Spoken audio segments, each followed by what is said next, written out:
నేటిదిన వాక్య ధ్యానం కొరకు book of Isaiah chapter 43 verse 15.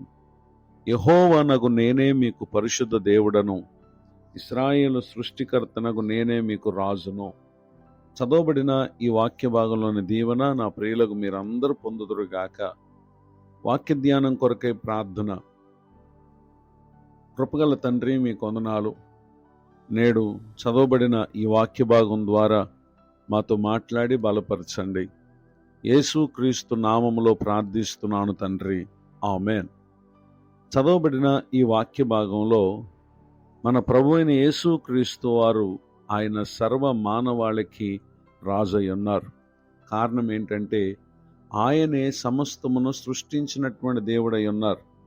సృష్టికర్త అయినటువంటి దేవుడు మానవ జీవితానికి నిజమైన రాజు.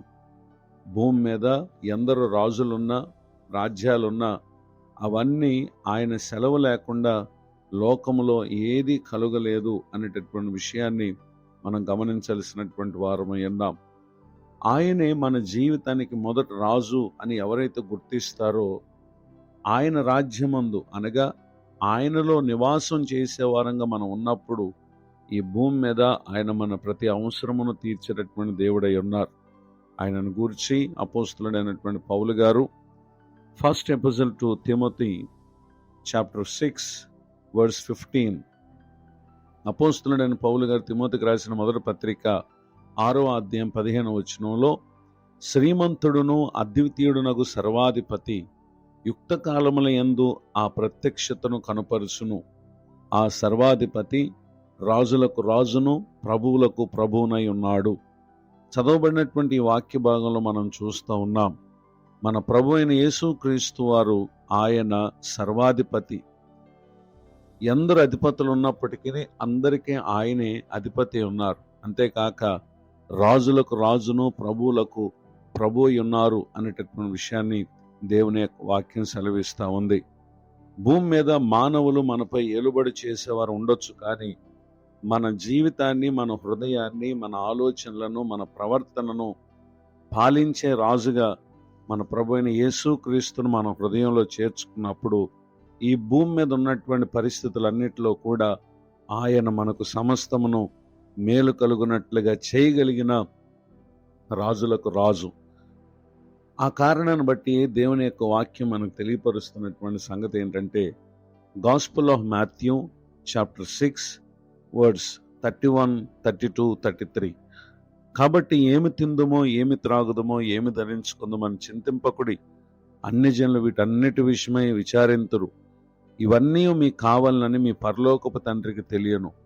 కాబట్టి మీరు మొదట ఆయన రాజ్యమును, నీతిని మొదట వెదుకుడి, అప్పుడు అవన్నీ మీకు అనుగ్రహింపబడును.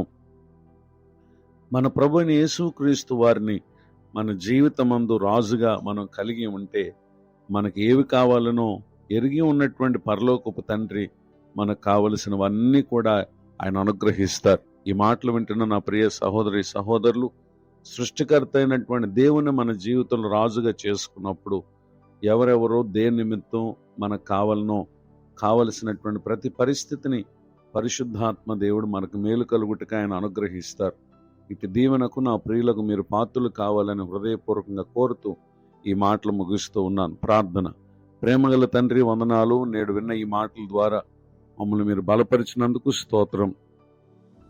విన్న వాక్య ప్రకారంగా సృష్టికర్త అయిన నిన్ను మా జీవితాల్లో రాజుగా చేసుకుని భూమి మీద మా ప్రతి పరిస్థితులు, జీవన ప్రయాణంలో ఆశ్చర్యక్రియలుగా చేయగలిగిన దేవుడు గనుక మీకు కృతజ్ఞతలు తెలియజేస్తూ మీకు అప్పగించుకుని మేము బ్రతకడానికి సహాయం చేయండి.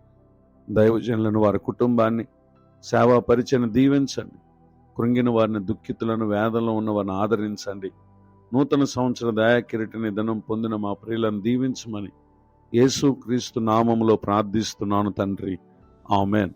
తండ్రి, కుమార, పరిశుద్ధాత్మ దేవుడితోడే నడిపించును గాక, ఆమెన్.